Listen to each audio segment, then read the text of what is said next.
কোনো রকম প্রস্তুতি ছাড়াই হঠাৎ করে আবিরদের চলে আসতে হয় বর্ধমান জেলার প্রতাপগড়ে। সেখানকার জমিদার শ্রীযুক্ত হারাধন রায়চৌধুরী মশাইয়ের আমন্ত্রণ পেয়ে। আজ থেকে কদিন আগে ওনার একটা চিঠি এসে পৌঁছলেও গতকাল রাত্রে হারাধনবাবুর কাছ থেকে একটা ফোন আসে আবিরের কাছে। প্রথমে চিঠি আর ফোন, দুক্ষেত্রেই ওনার কোনো পূর্বসূরির লুকিয়ে রেখে যাওয়া বিরাট গুপ্তধনের ভাণ্ডারের ব্যাপারে উনি নাকি কিছু আলোচনা করতে চান আবিরদের সঙ্গে।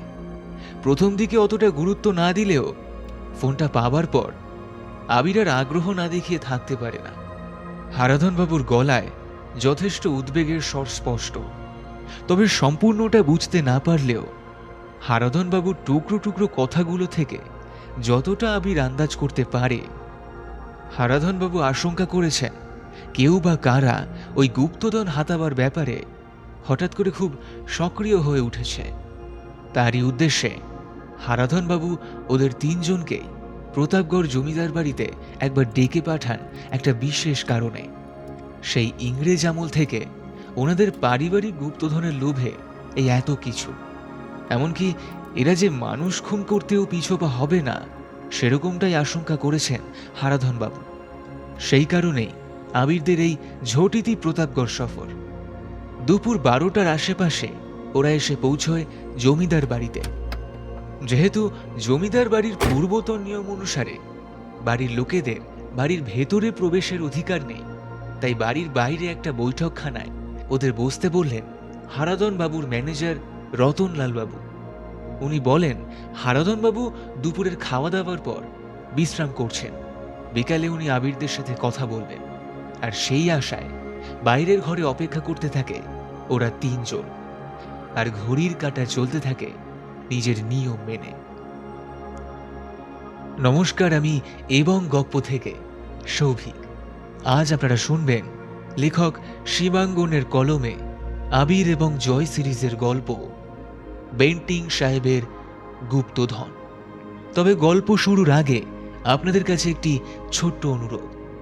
আপনি যদি চ্যানেলে নতুন হয়ে থাকেন অথবা এখনও সাবস্ক্রাইব করেননি, তাহলে আমাদের গল্পগুলি ভালো লেগে থাকলে অবশ্যই চ্যানেলটিকে সাবস্ক্রাইব করে পাশে থাকা বেল আইকনটিকে অল করে দিতে কিন্তু ভুলবেন না, যাতে আমাদের সমস্ত নতুন গল্পের আপডেটস আপনার কাছে সবার আগে পৌঁছে যায়।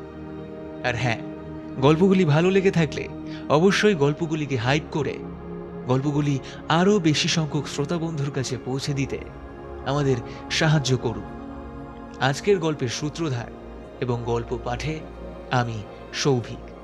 গল্পের প্রধান চরিত্রে সৌম্যদীপ, সৌভিক দাস এবং মৌপিয়া।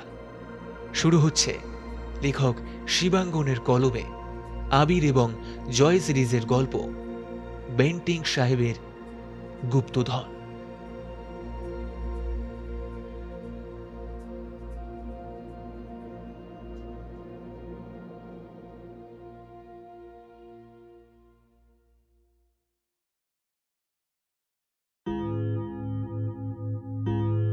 আবির, একটা ব্যাপার খেয়াল করে দেখেছ?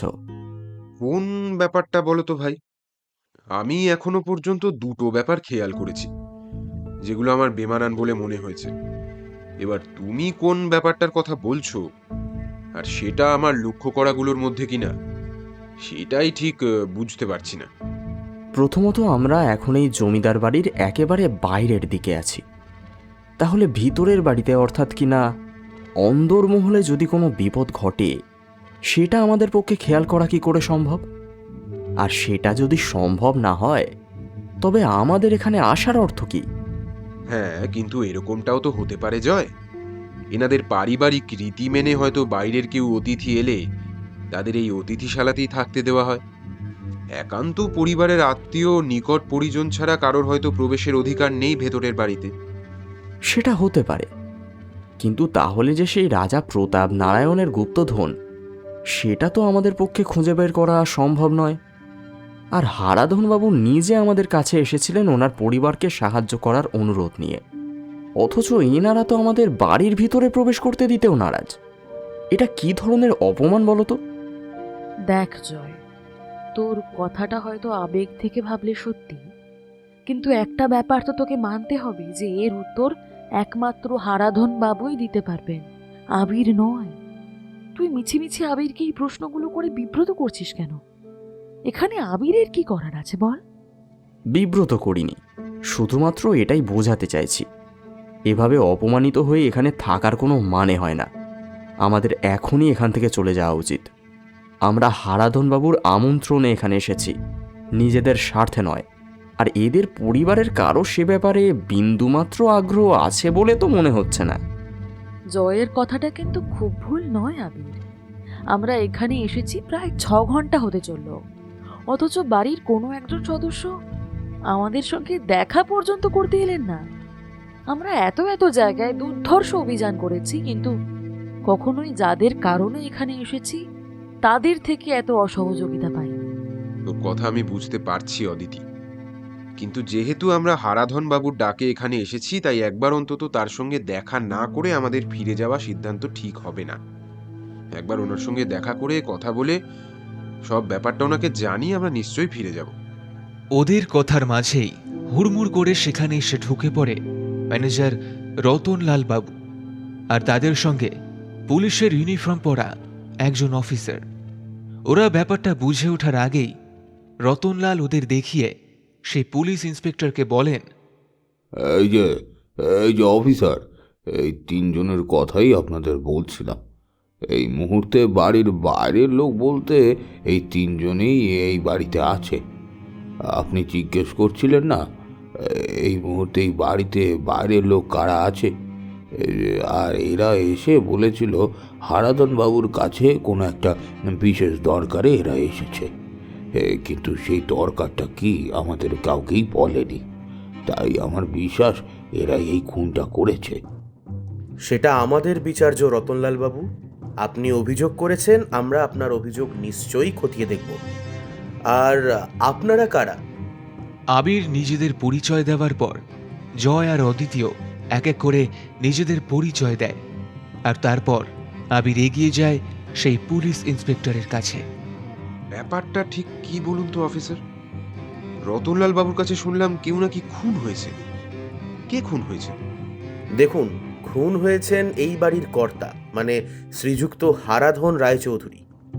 আর যেহেতু বাড়িতে বাইরের লোক বলতে শুধু আপনারাই রয়েছেন, তাই তদন্তের স্বার্থে আপনাদেরকে জিজ্ঞাসাবাদ করাটা কিন্তু প্রয়োজন। আপনাদের এখন আমার সঙ্গে থানায় যেতে হবে। হ্যাঁ, হারাধন বাবু খুন হয়েছেন? কখন, কিভাবে? দেখুন, সম্পূর্ণ তথ্য পেতে গেলে তো আমাদের পোস্টমর্টেম রিপোর্ট আসা অবধি অপেক্ষা তো করতেই হবে। কিছু তো আর করার নেই। তবে আমরা তার জন্য হাত গুটিয়ে তো অপেক্ষা করতে পারবো না। আর সেই জন্যই আমি আপনাদের তার আগেই জিজ্ঞাসাবাদ করতে চাই। আপনারা দয়া করে আমার সঙ্গে সহযোগিতা করুন আর আমার সাথে থানায় চলুন। যদি আপনাদের সহযোগিতা না পাই, তবে আমাকে কিন্তু আপনাদের বিরুদ্ধে কড়া ব্যবস্থা নিতে হবে। আমাকে দয়া করে সেটা করতে কিন্তু বাধ্য করবেন না। আপনি আপনার যা করণীয় সেটা করুন, আমি আপনাকে কাজে বাধা দেব না, বরং সম্পূর্ণ সহযোগিতাই করব। তবে আপনাকে অনুরোধ, একবার হারাধন বাবুর মৃতদেহটা আমাদের দেখতে দিন। এমনি এমনি নাকি? যাতে করে আপনারা সেখানে গিয়ে কোনো প্রমাণ থাকলে সেটাকে সরিয়ে ফেলতে পারেন, তাই তো? দেখুন, পুলিশে কাজ করার পর থেকে আপনাদের মতো এরকম ঠান্ডা মাথার খুনি আমি কিছু কম দেখিনি। তাই আপনাদেরকে সরাসরি আদেশ করছি, আমাদের জিপে উঠে বসুন। পুলিশ অফিসারের কথা শুনে জয় কিছু একটা প্রতিবাদ করতে গেলে আবির চোখের ইশারায় ওকে নিরস্ত্র করে। সেই মুহূর্তে পুলিশ অফিসারের কথা মেনে চলাই শ্রেয়। তাই আর কোনো কথা না বাড়িয়ে সত্যানুসন্ধানী আবির মুখোপাধ্যায় আর তার সবসময়ের সহযোগী অদিতি আর জয় মাথা নিচু করে পুলিশের জিপের পেছনে উঠে বসে আর গাড়ি চলতে শুরু করে থানার উদ্দেশ্যে।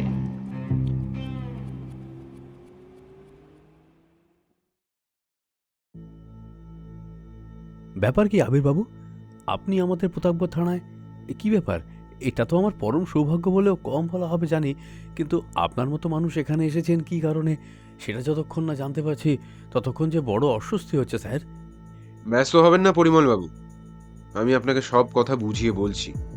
কিন্তু তার আগে একটা ব্যাপার জেনে রাখুন, আপনার এই সেকেন্ড অফিসার আমাদের এখানে ধরে নিয়ে এসেছেন হারাধনবাবুর খুনের অভিযুক্ত হিসেবে। আপনি দয়া করে আপনার সেকেন্ড অফিসারকে বলে দিন আমাদের আসল পরিচয়টা কি। সে কি কথা? আপনাদের অভিযুক্ত বলে ধরে এনেছে? এমন ধৃষ্টতা কে করতে পারে? আমি এখনই ব্যাপারটা দেখছি। না না পরিমলবাবু, আপনার ব্যস্ত হওয়ার কোনো কারণ নেই। আপনার সেকেন্ড অফিসার আংশিকভাবে সঠিক কাজই করেছেন। আসলে আমরা এই প্রতাপগড়ে এসেছিলাম এখানকার প্রাক্তন জমিদার হারাধন রায়চৌধুরী মশাইয়ের আমন্ত্রণেই। সেখানে এসে এরকম একটা ঘটনার সাক্ষী আমাদের হতে হবে, এটা আমরা কল্পনাও করিনি। হারাধন রায়চৌধুরী খুন হওয়ার কথা বলছেন তো? হ্যাঁ, তিনি খুন হয়েছেন বলেই শুনেছি, তবে চোখে দেখিনি। আর সব থেকে বড় কথা হলো, সে সময় যেহেতু আমরা প্রতাপগড় জমিদার বাড়িতেই ছিলাম, তাই সন্দেহের বশে আপনার সেকেন্ড অফিসার আমাদের এখানে নিয়ে এসেছেন। এমনকি আমি ওনাকে অনুরোধও করেছিলাম একবার হারাধন বাবুর মৃতদেহটা আমাদের দেখতে দিতে, কিন্তু উনি সেটার অনুমতি আমাদের দেননি। স্যার, আমি অত্যন্ত লজ্জিত স্যার। আমার সেকেন্ড অফিসারের ব্যবহারে ও আসলে এইরকমই, জানেন তো, একটু একগুঁয়ে, জেদি স্বভাবের, নিজের রাগ নিয়ন্ত্রণ করতে পারে না। আর তার জন্য এর আগেও ও বেশ কয়েকবার বিপদে পড়েছে। আমি ওকে এক্ষুনি ডেকে পাঠিয়ে সতর্ক করে দিচ্ছি, আর আপনাদের সাথে খারাপ ব্যবহার করার জন্য ক্ষমা চাইতে বলছি। এসব কোনো ব্যাপার নয় পরিমলবাবু, আপনি একদম চিন্তিত হবেন না।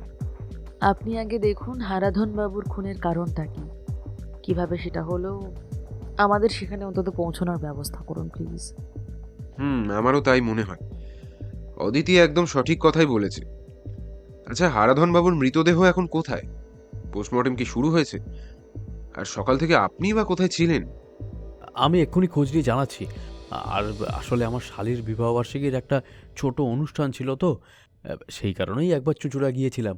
আর আমার অনুপস্থিতিতেই এখানে এইসব ঝামেলাগুলো ঘটেছে। পূর্ব পরিচিতি থাকার সূত্রে আবিররা খুব ভালো করেই জানতো পরিমল বাবুর প্রকৃতি। মানুষটা এমনিতে খুব ভালো মনের হলেও সব ব্যাপারেই একটা অতিরিক্ত দায়িত্ববোধ দেখানো ওনার মজ্জাগত। সেই কারণেই নিজেদের ভেতর চোখের ইশারা করে ওরা প্রসঙ্গ বদলায়। সে তো ঠিকই পরিমলবাবু, তবে ব্যাপারটা যখন ঘটেই গেছে তখন সেটার সম্পূর্ণ তদন্ত হওয়াটা আবশ্যক। আর যেহেতু হারাধন বাবুই আমাদের এখানে ডেকে আনিয়েছিলেন, তাই আমরাও আমাদের দায়িত্ব কিছুতেই এড়িয়ে যেতে পারি না, তাই না? প্রতাপগড় থানার দারোগা পরিমল সামন্ত কাউকে ফোন করে কিছু একটা কথা বলার পর আবিরদের দিকে ফিরে বললেন, বুঝলেন আবিরবাবু, ডেড বডি মহকুমা হাসপাতালে গিয়ে পৌঁছলেও পোস্টমর্টম এখনও শুরু হয়নি। তবে যতটুকু খবর পেলাম তাতে ঘন্টা দুয়েক পরে ডাক্তারবাবু আসবেন। এখান থেকে বড় জোর মিনিট 15 রাস্তা। আপনি চাইলে সেখানে যেতেই পারেন। তবে আপনি আজ হঠাৎ কলকাতা থেকে এত দূরে কী কারণে এলেন সেটা তো ঠিক বুঝতে পারলাম না। দেখুন পরিমলবাবু, আপনাকে আমি সব বলবো, তবে হারাধন বাবুর ডেড বডি যেহেতু এখনো পোস্টমর্টেম করা হয়নি, তখন আমি একবার সেটাকে দেখতে চাই। তাই চলুন মহকুমা হসপিটালের উদ্দেশ্যে রওনা দেওয়া যাক। পথে যেতে যেতেই আপনাকে সব বলছি। অদিতি এখানে থাক, আমি আর আবির যাচ্ছি। সেই ভালো। অদিতি, তোর ওখানে যাওয়ার কোনো প্রয়োজন নেই, তুই বরং এখানেই থাক। আবির কথাটা বলে উঠে পড়লে ওর সাথে সাথে জয় এবং পরিমল বাবুও উঠে পড়ে। অদিতি বেচারা আর কি করে, ও জানে একবার যখন আবির ওকে এখানে থাকতে বলেছে তখন নিশ্চয়ই কিছু একটা ভেবেই বলেছে। তাই ও আবিরের কথার ওপর কথা না বলে চুপচাপ একটা চেয়ারে বসে থাকে। আর ওর সামনে দিয়েই পরিমল বাবুর গাড়িতে চেপে আবিররা রওনা হয়ে যায় মহকুমা হসপিটালের উদ্দেশ্যে। হ্যাঁ আবিরবাবু, এবার বলুন। আমাদের এখানে আসবার জন্য হারাধন বাবুই চিঠি লিখেছিলেন। তবে ওনার চিঠিতে আমাদের এখানে ডেকে পাঠানোর কারণ সবিস্তারে বলা না থাকলেও এইটুকু লিখেছিলেন যে ওনার পরিবারে নাকি অনেক প্রজন্ম আগে লুকিয়ে পাওয়া এক কোনো বিপুল ধন সম্পত্তির হদিশ পেয়েছেন উনি। মুখে মুখে পরিবারের বেশ কিছু মানুষ এই লুকোনো গুপ্তধনের ভাণ্ডারের কথা জানতে পেরে যাওয়ায় উনি আর সেটা নিজের কাছে রাখতে নিরাপদ বোধ করছেন না। আর সেই ব্যাপারেই আমাদের সাহায্য ওনার প্রয়োজন। কিন্তু আমরা এখানে আসার পর থেকে ওনার সঙ্গে একবারও কথা বলতে পারলাম না। উপরন্তু হঠাৎ করে শুনতে পেলাম এই মর্মান্তিক দুর্ঘটনার কথা। সত্যি বলতে কি, ব্যাপারটা আমিও ঠিক কিছু বুঝতে পারছি না। তা আপনারা এই প্রতাপগড়ে কখন এসেছেন? ধরুন দুপুর 12টা নাগাদ। কিন্তু এখন তো ঘড়িতে সন্ধ্যা 6টা বাজতে চলল। তার মানে আপনারা এখানে এসেছেন প্রায় 6 ঘন্টা আগে। তাও আপনি বলছেন হারাধনবাবুর সঙ্গে আপনার একবারও দেখা হয়নি। তাহলে কি আপনারা এখানে এসে পৌঁছানোর আগেই? এ ব্যাপারে আমিও সম্পূর্ণ ধোঁয়াশায়, পরিমলবাবু। আমরা এখানে আসার পরই রতনলাল বাবু নামে এক ভদ্রলোক আমাদের সঙ্গে দেখা করতে আসেন আর বলেন যে হারাধন বাবু দুপুরের খাওয়া দাওয়ার পর সামান্য বিশ্রাম নিচ্ছেন। উনি নাকি অসুস্থ।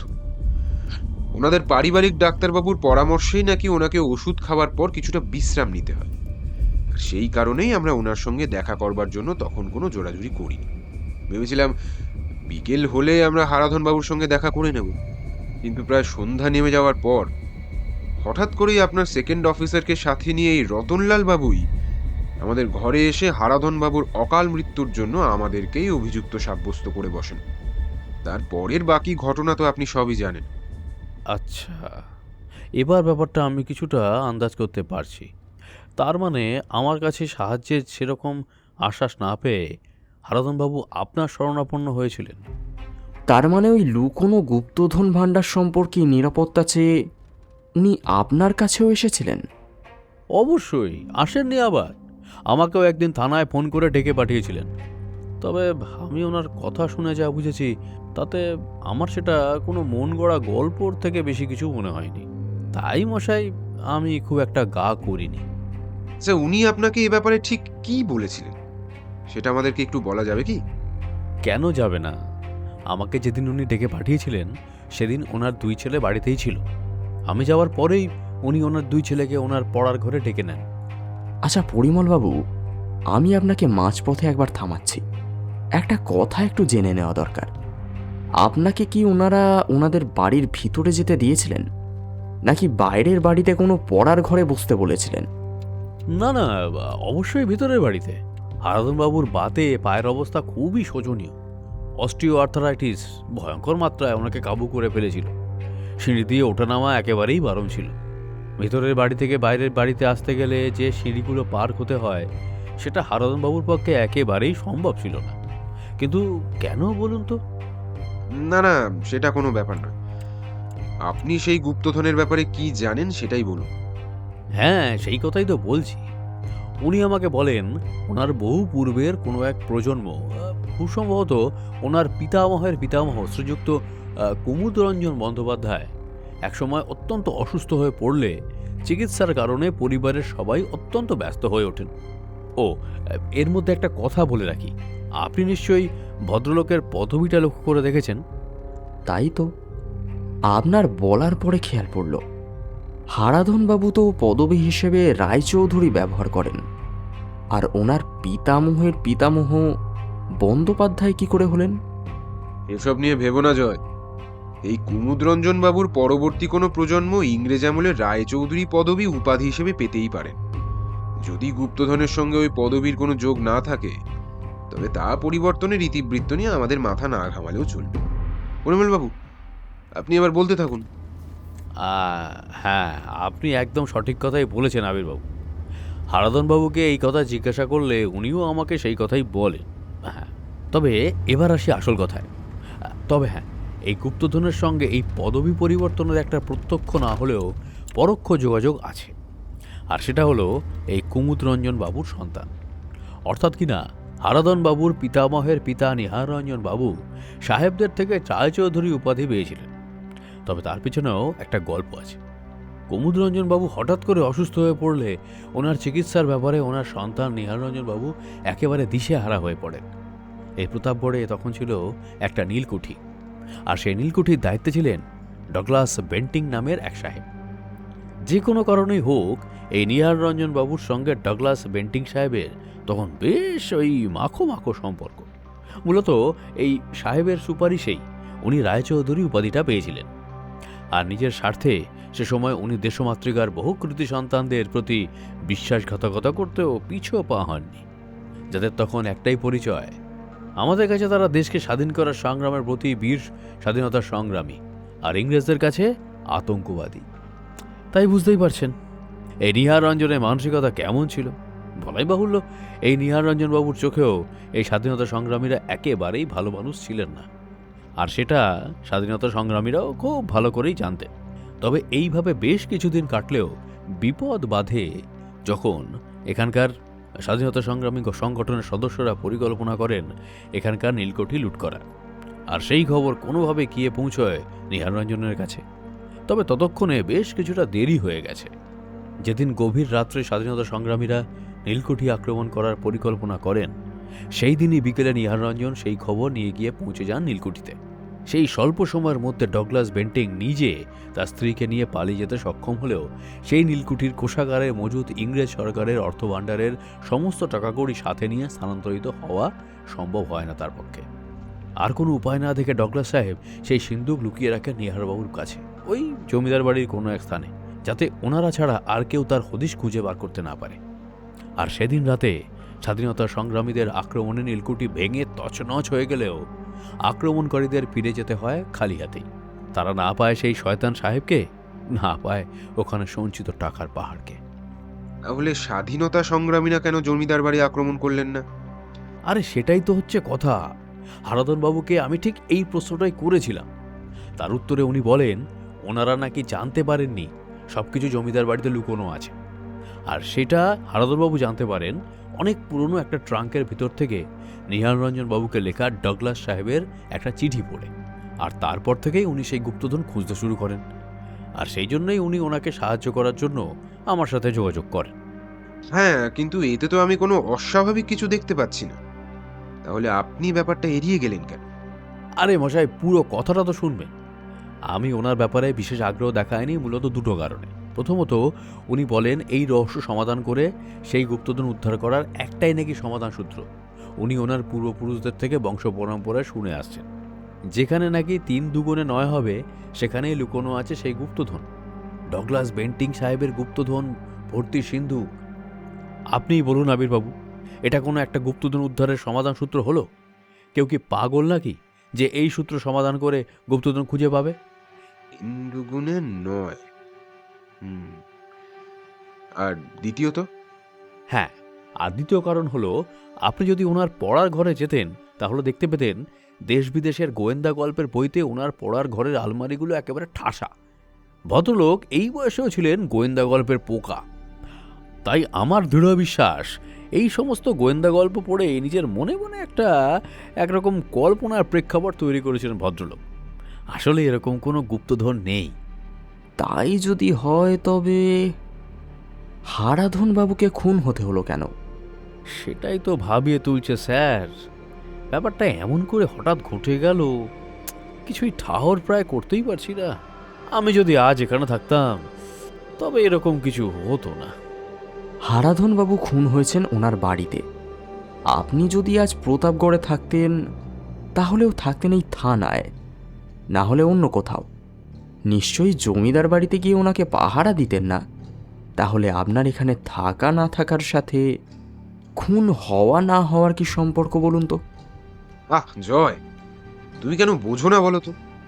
পরিমল বাবু যদি এই প্রতাপগড়ের ধারে চত্বরেও থাকতেন তবে ওনার ভয়ে খুনি খুনটা করবার সাহস পেত না।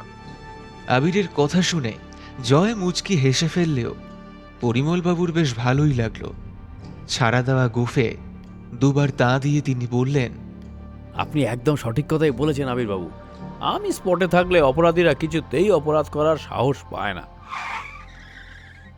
যাই হোক, চলুন, মহকুমা হসপিটাল এসে গেছে, এবার আমাদের ভেতরে যেতে হবে।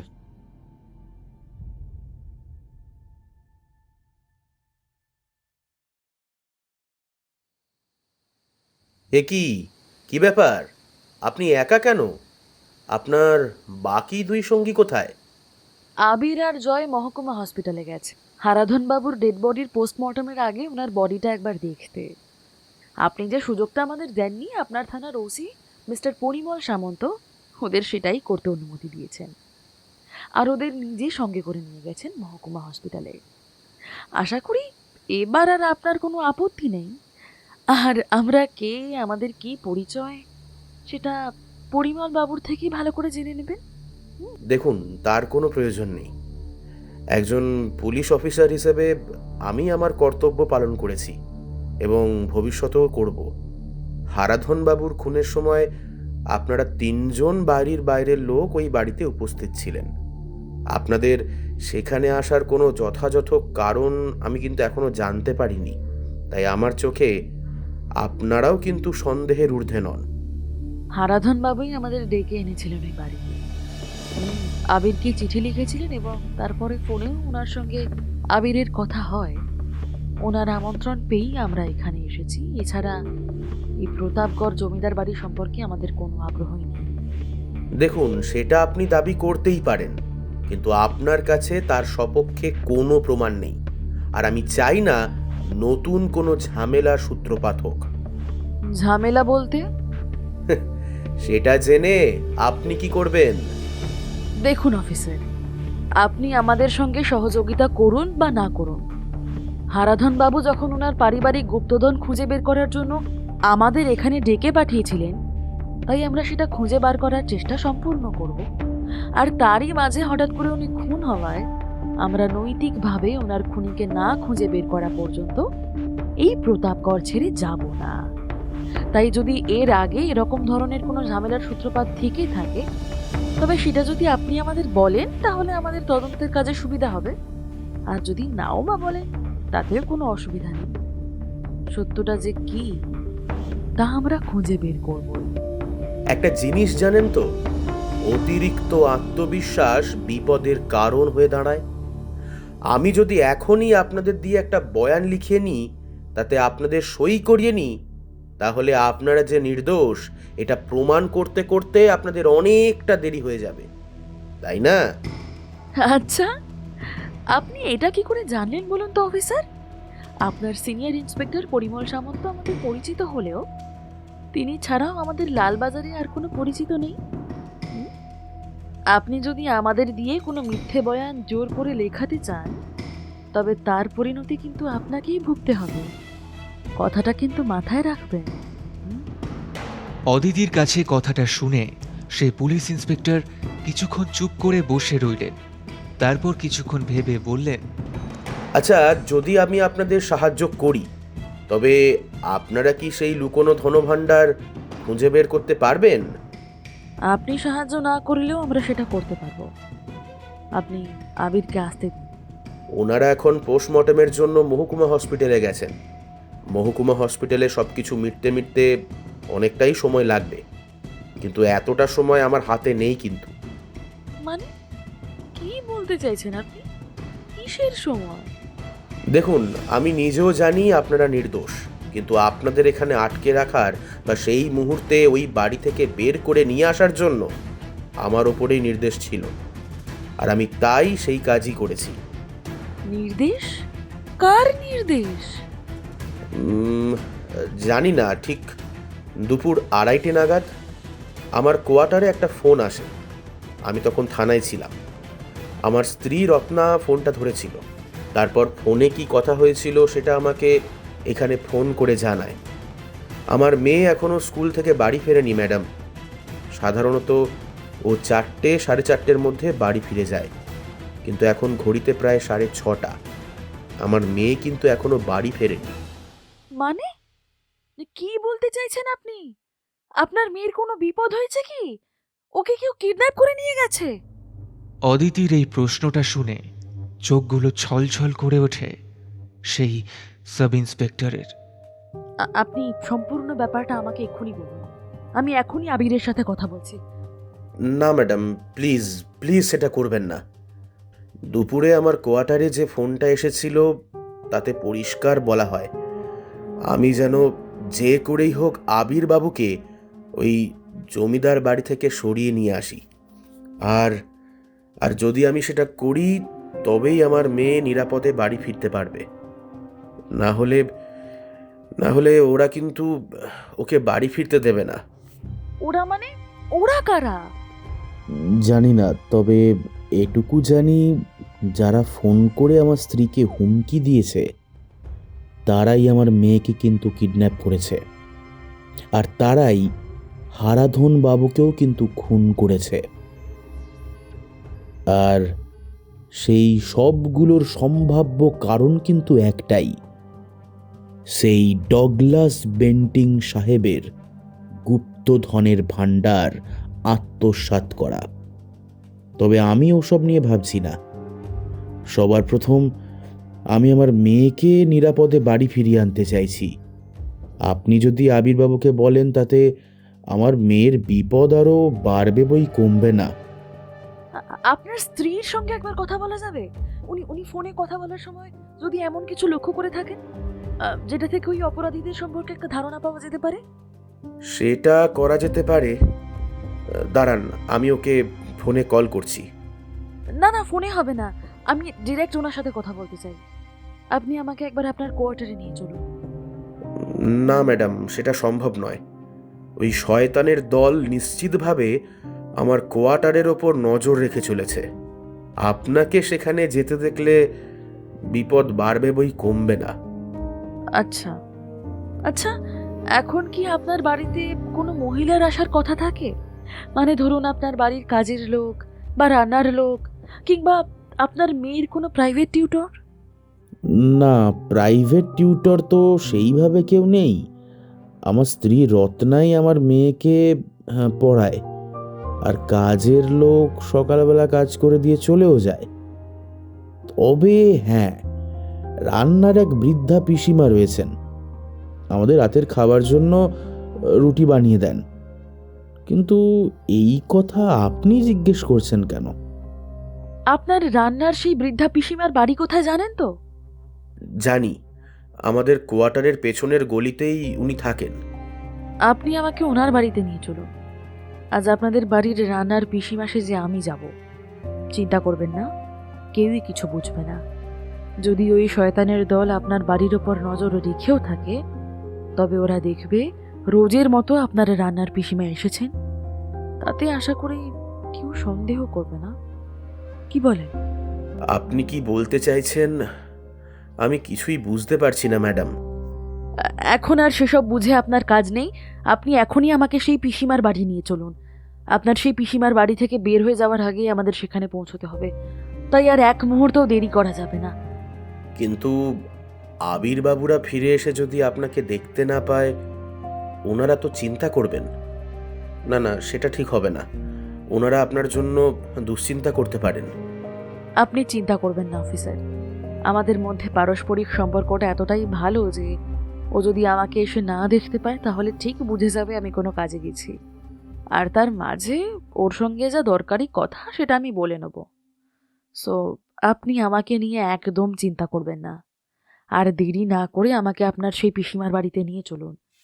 মিনিট 15 মধ্যে সেই অফিসার অদিতিকে সেই বৃদ্ধা পিসিমার বাড়ি নিয়ে গেলে অদিতি অল্প কিছুক্ষণের মধ্যেই পিসিমার থেকে ওনার পোশাক নিয়ে ওর নিজের মেকআপ বক্সের মাধ্যমে প্রায় পিসিমার মতোই চলনসই একটা ছদ্মবেশ নিয়ে নেয়। তারপর সেই বৃদ্ধা যেমন একটু কুঁজো হয়ে হাঁটেন, ঠিক সেই মতো করে ওনার বাড়ি থেকে রওনা হয়ে যান পুলিশ কোয়ার্টারের দিকে। ওর গন্তব্য বি ব্লকের 3 তলায় 5 নম্বর ঘর। সেই পুলিশ অফিসার নিজের বাড়ির ঠিকানা অদিতিকে আগেই বলে রেখেছেন, আর সেই মতোই অদিতি ওর বাম পাটা একটু টেনে টেনে ঈষৎ কুঁজো হয়ে এগিয়ে যায় ওর গন্তব্যের দিকে। কারণ ততক্ষণে অদিতি বুঝে গেছে আবিরদের ফেরার জন্য অপেক্ষা করতে গেলে মূল্যবান সময় নষ্ট ছাড়া আর কিচ্ছু হবে না।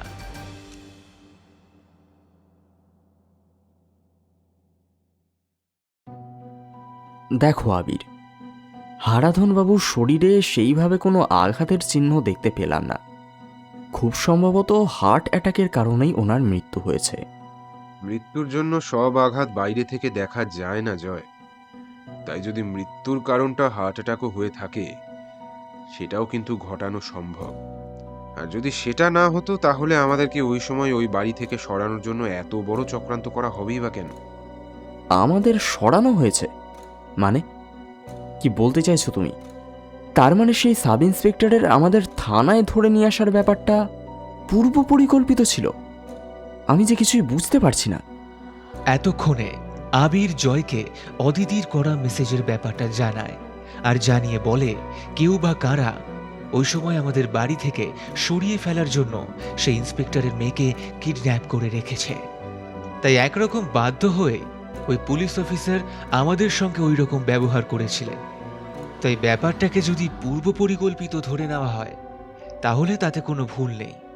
যদি কোনো মানুষ হার্ট অ্যাটাকে মারা যান তাহলেও সেটা ঘটানো হয়েছে, আর সেই কারণেই তাদেরকে কিছুতেই বাড়ির ভেতরে যেতে দেওয়া হয়নি এবং শেষ পর্যন্ত বাইরের বৈঠকখানা থেকেও তাদেরকে থানায় ধরে নিয়ে আসা হয়।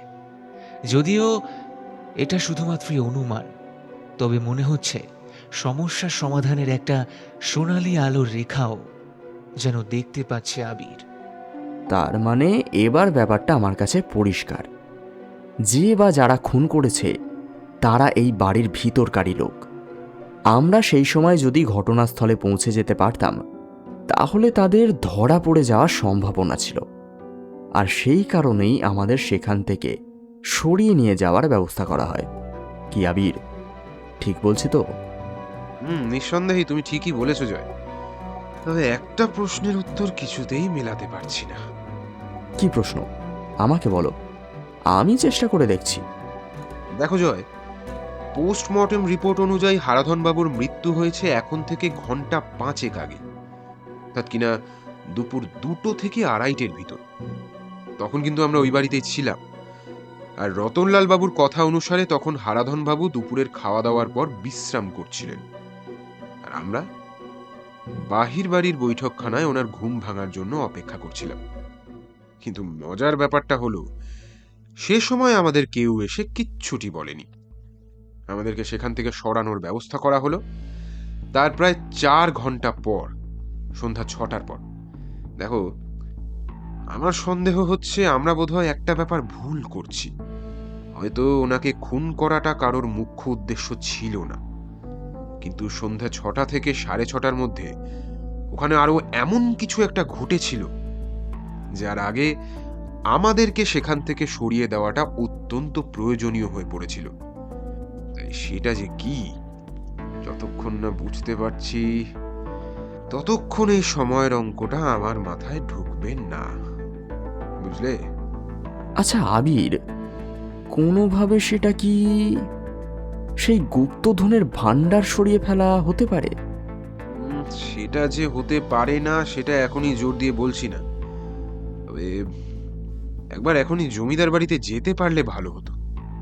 আবির আর জয় মহকুমা হসপিটালের বাইরে বড় ফাঁকা জায়গাটায় দাঁড়িয়ে নিজেদের মধ্যেই কথাবার্তা বলতে থাকলে হঠাৎ করে সেখানে এসে পৌঁছল পরিমল বাবু। কি আবির বাবু, এবার আমার কথা বিশ্বাস হলো তো? হারাধন বাবুর মৃত্যুটা একেবারেই স্বাভাবিক, হার্ট অ্যাটাক করেই হয়েছে। ওনার মৃত্যুতে কোনো অস্বাভাবিকতা নেই। আমার সেকেন্ড অফিসার সম্পূর্ণ ভুল বুঝে এত বড় ঝামেলা পাকিয়েছে। ঠিক এইরকমভাবেই আমার মন বলছে ওনার এই গুপ্তধনের গল্পটাও সম্পূর্ণ মন গড়া। এবার আমি আপনাকে একেবারে নিশ্চিত করে বলতে পারি মশাই। আমরা সেটাও ভাবছি। আচ্ছা পরিমল বাবু, একবার আপনার গাড়িতে করে আমাদেরকে জমিদার বাড়িতে নিয়ে যেতে পারবেন? আসলে আমাদের ব্যাগগুলো ওখানে রয়েছে, তো কয়েকটা দরকারি জিনিস কাজে লাগতো আর কি। শুনুন আবির বাবু, আমি আপনার মতো এত ক্ষুরোধার বুদ্ধির অধিকারী না হতে পারি, কিন্তু পুলিশে চাকরি আমারও কিছু কম দিন হলো না। আমি বেশ বুঝতে পারছি কোনো দরকারি জিনিসের জন্য নয়। আপনি আসলে ঘটনাস্থলে যেতে চাইছেন আপনার মনের এখনও সমাধান না হওয়া কোনো প্রশ্নের উত্তর খুঁজতে। সত্যি পরিমলবাবু, আপনার জবাব নেই। পুলিশে যোগ না দিয়ে যদি আপনি প্রাইভেট ইনভেস্টিগেটর হতেন তবে একমাত্র শার্লক হোমসই আপনার প্রতিপক্ষ হওয়ার ক্ষমতা রাখতেন। সত্যি আপনি অভূতপূর্ব। তা যা বলেছেন জয়বাবু। তবে আসুন, আমি আপনাদের আবার জমিদার বাড়িতে নিয়ে যাচ্ছি। গাড়িতে উঠুন, যেতে যেতে কথা হবে। হারাধন বাবুর পরিবারের কেউ এলেন না ওনার দেহ নিয়ে যাওয়ার জন্য? কাউকে তো দেখছি না। আসবেন হয়তো এইবার। হসপিটাল থেকে ওনাদের বাড়িতে জানিয়ে দেওয়া হয়েছে। আসলে অনেক বড় ফ্যামিলি তো, বুঝতেই তো পারছেন। তাছাড়া সবাই অনেক দূরে দূরে থাকেন। এসে পৌঁছলে তারপর দেহ সৎকার করার ব্যবস্থা করা হবে। তবে সেসব আজ এত তাড়াতাড়ি হবে না, আজ শেষ রাত হয়ে যাবে। তাই হয়তো এখনও বাড়ির কেউ এখানে আসেননি, ওখানেই সব ব্যবস্থা করছেন। বাহ, সে তো খুব ভালো কথা। আপনি বরং একটা উপকার করুন, হসপিটাল কর্তৃপক্ষকে গিয়ে বলে দিন হারাধন বাবুর মৃতদেহের যে ময়নাতদন্ত হয়ে গেছে সেটা এখনই ওনার পরিবারের কাউকে না জানাতে। যতক্ষণ না আমি বলছি ততক্ষণ ওনারা যেন কাউকে ফোন না করেন। তারপর আপনি আমাদের সেখানে নিয়ে চলুন যত তাড়াতাড়ি সম্ভব। ব্যাপারটা ঠিক কি আমাকে বলুন তো আবিরবাবু, আমি এবার সত্যিই বুঝতে পারছি না আপনার এত উদ্বেগের কারণটা কি। হ্যাঁ, সেটা আমার কাছেও একটা ধোঁয়াশা পরিমলবাবু। আর সেই ধোঁয়াশাটা কাটাতেই আমাদের এক্ষুনি জমিদার বাড়িতে যেতে হবে। এখানে দাঁড়িয়ে আর নষ্ট করবার মতন সময় এতটুকুও নেই আমাদের হাতে। চলুন। আবিরের কথা শুনে গম্ভীরভাবে পরিমলবাবু কিছু একটা ভাবলেন। তারপর আর কোনো কথা না বাড়িয়ে ওনার জিপে উঠে বসতেই আবির আর জয়ও ওনার পিছন পেছন জিপে উঠে বসল। আর তখনই পরিমল বাবুর গাড়ি দুর্বার গতিতে রওনা দিল জমিদার বাড়ির উদ্দেশ্যে।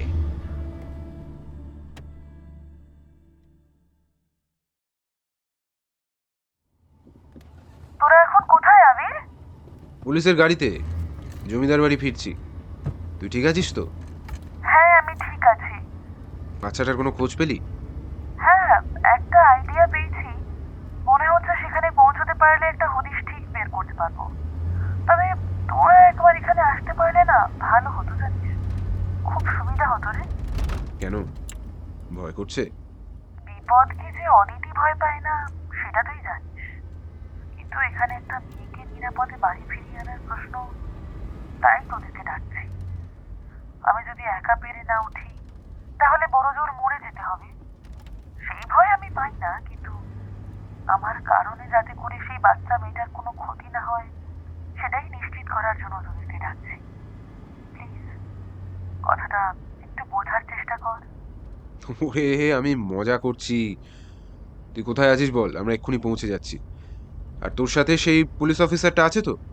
হ্যাঁ আছে, তবে ওনার মনের অবস্থা একদমই ভালো নেই।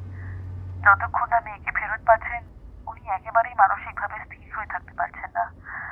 আর এই তো আমি এখন ফোনের মধ্যেই অদিতির আর্তনাদ শুনে চমকে ওঠে আবির। অদিতি, অদিতি, এই কি হলো তোর? হ্যালো হ্যালো, কিরে কিরে কি হলো? শুনতে পাচ্ছিস তো? কিরে, হ্যালো অদিতি, হ্যালো হ্যালো, কিরে কথা বলছিস না কেন অদিতি? তোর বান্ধবী এখনো বেঁচে আছে, তবে যদি আর এক মুহূর্ত তোরা এই প্রতাপগড়ে থাকিস, এক্ষুনি এই জায়গা ছেড়ে চলে না যাস, তাহলে ওকে কুকুরের মতো মেরে ফেলবো। তারপর ওর শরীরের টুকরোগুলোকে এখানকার জঙ্গলি পশুদের খাইয়ে দেবো। কথাটা মনে রাখিস। তোদের আমি 15 মিনিট সময় দিচ্ছি মাত্র এই প্রতাপগড় ছেড়ে চলে যাওয়ার জন্য, বুঝলি? এবার তুই ঠিক করে দেখ তোর কি চাই। নীলকর সাহেব ডগলাস বেন্ডিং এর গুপ্তধনের ভান্ডার, নাকি তোর বান্ধবীর প্রাণ? সেই অপরিচিত মহিলা কণ্ঠস্বরটি এই পর্যন্ত কথা বলেই হঠাৎ করে ফোনটা কেটে দেয়। আর সেই রাতের অন্ধকারে আবির আর জয় অসহায়ভাবে দাঁড়িয়ে থাকে পরিমলবাবুর গাড়ির পাশে। সত্যি তখন ওদের সামনে উভয় সংকট।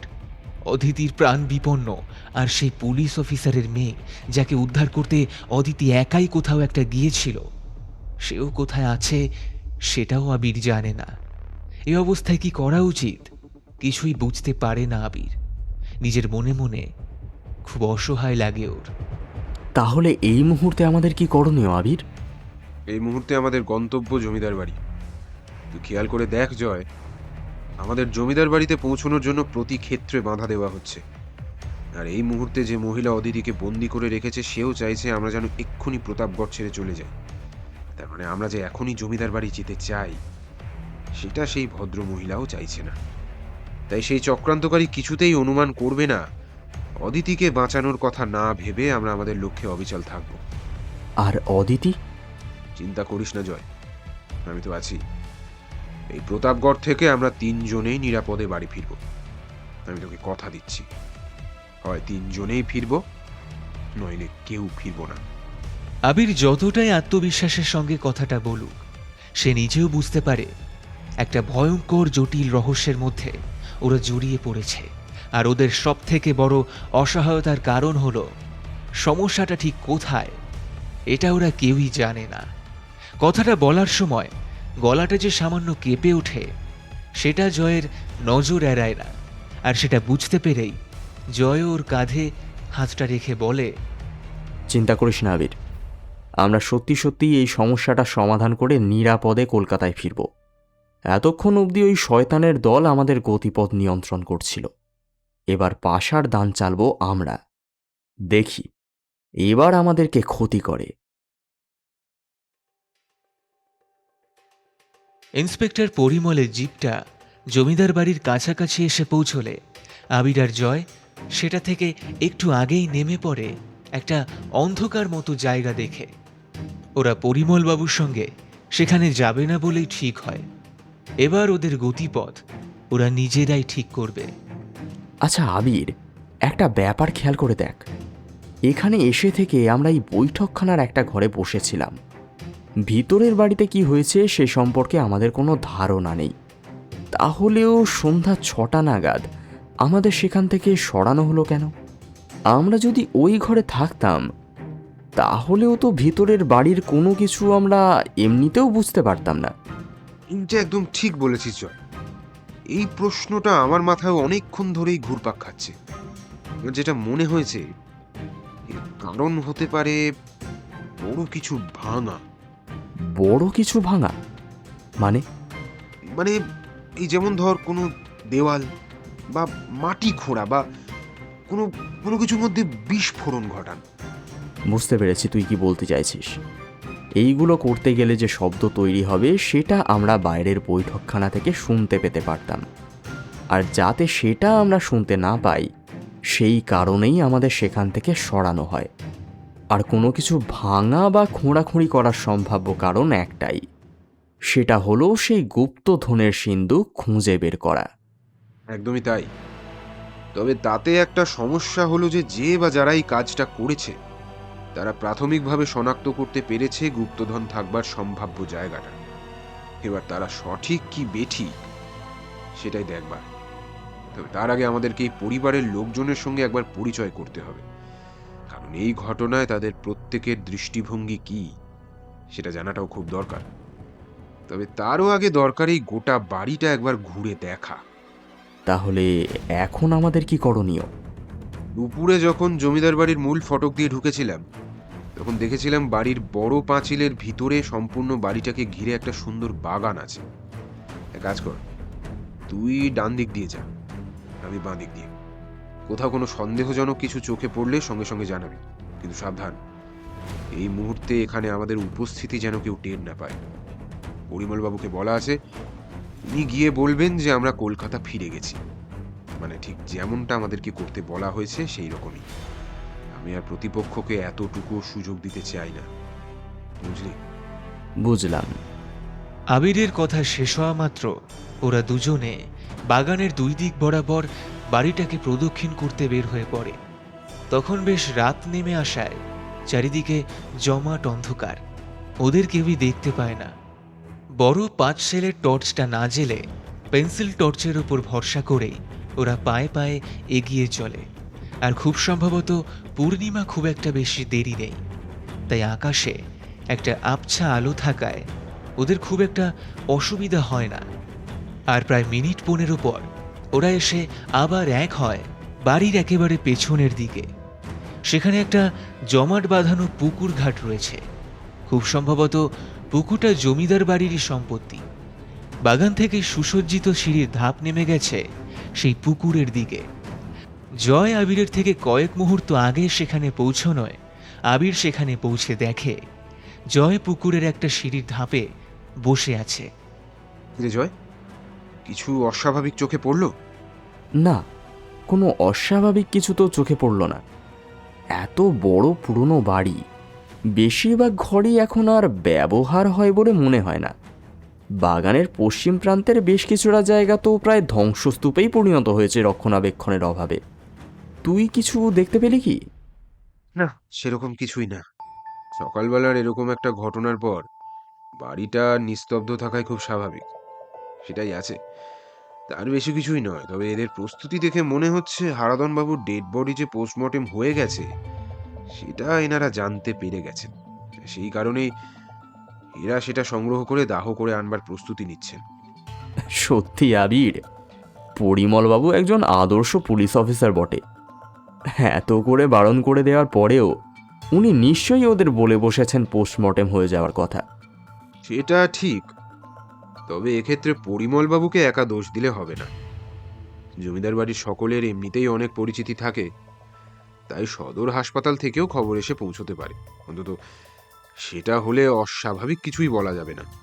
সেটা অবশ্য ঠিক, তবে এখন যদি দেহ সংগ্রহ করতে যান তবে দাহ কাজ মিটিয়ে আসতে আসতে সেই রাত শেষ বা ভোর হয়ে যেতে পারে।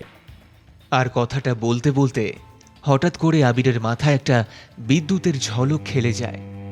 জয়, একটা ব্যাপার একটু আন্দাজ করে বলতো, আমাদের বাইরের যে বৈঠকখানায় বসতে দেওয়া হয়েছিল সেখান থেকে ওই ধ্বংসস্তূপের মতন জায়গাটা ঠিক কত দূরে হতে পারে? কত আর হবে, বড় জোর 100 ফুট। কিন্তু তুই এটা কেন জিজ্ঞাসা করছিস? আমাকে একবার ওই জায়গাটায় নিয়ে যেতে পারবি? কেন জানি না আমার সন্দেহ হচ্ছে এই সম্পূর্ণ ব্যাপারগুলো একটা আরেকটার সঙ্গে ভীষণভাবে জড়িত। আবিরের কথা মতো জয় ওকে আবার সেই ভেঙে পড়া জায়গাটায় নিয়ে আসলে টর্চের আলোয় আবির সেখানে ছড়িয়ে থাকা ইটের টুকরোগুলো খুব ভালো করে উল্টে পাল্টে দেখতে থাকে। দেখ জয়, আগেকার দিনের এই সমস্ত বড় বাড়ি চুন আর সুরকির গাঁথনি দিয়ে তৈরি হতো। আর যেমন বাড়ি তৈরিতে সিমেন্ট বা বালি ব্যবহার করা হয়, সেটা তখন হতো না। আর এই সুরকিগুলো এমনিতেই লালচে গোলাপি রঙের দেখতে হলেও সময়ের সাথে সাথে সেগুলো কিছুটা বাদামি থেকে কালচে রঙের হয়ে যেত।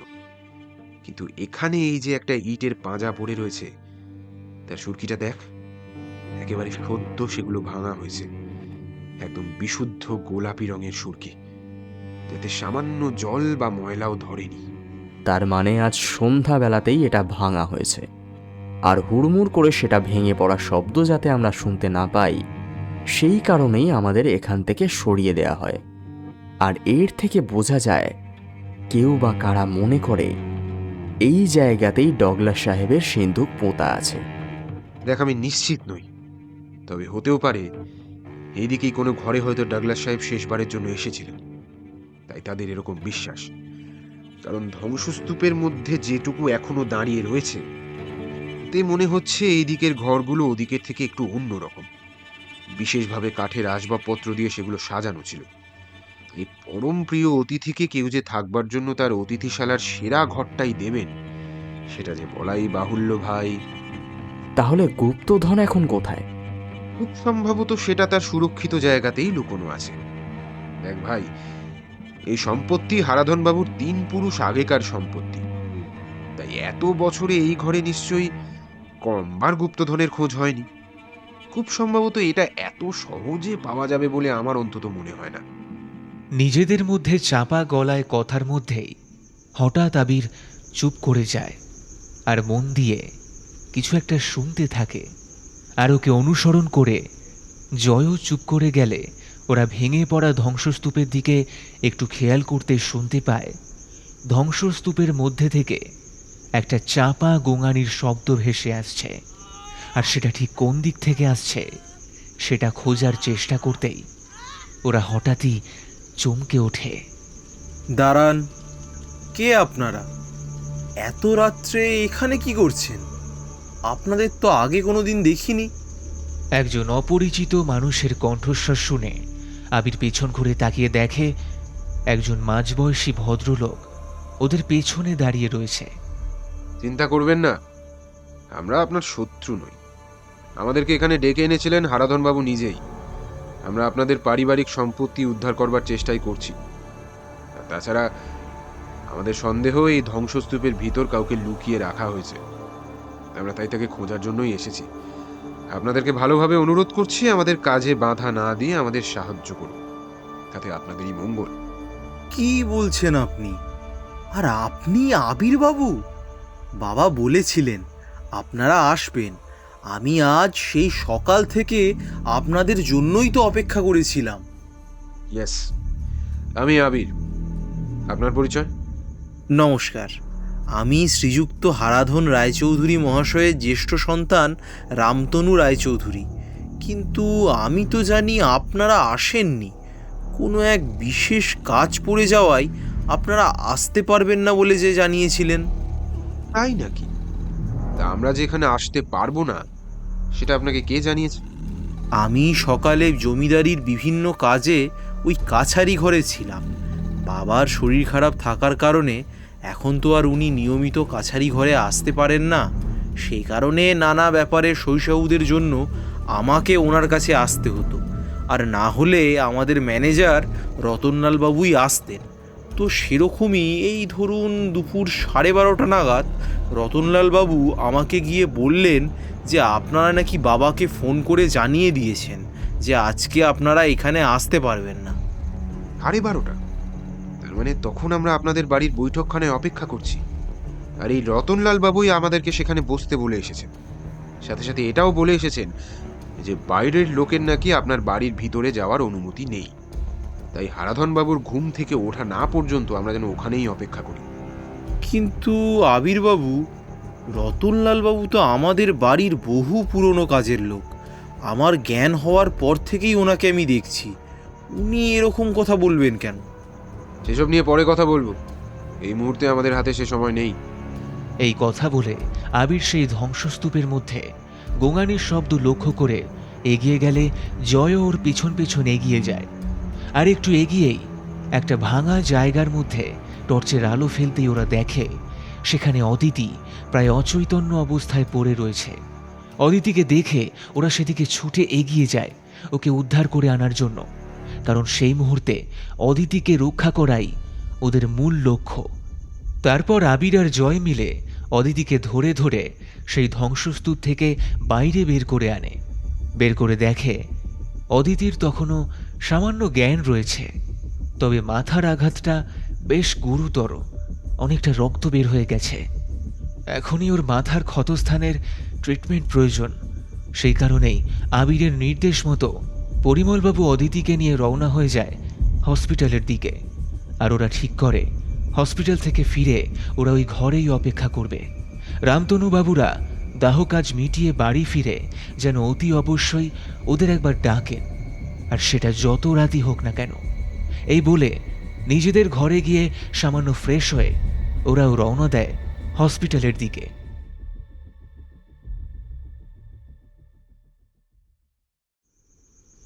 রাত ঠিক 3:40 নাগাদ রামতনু বাবুর ঘরে এসে পৌঁছায় আবির আর জয়।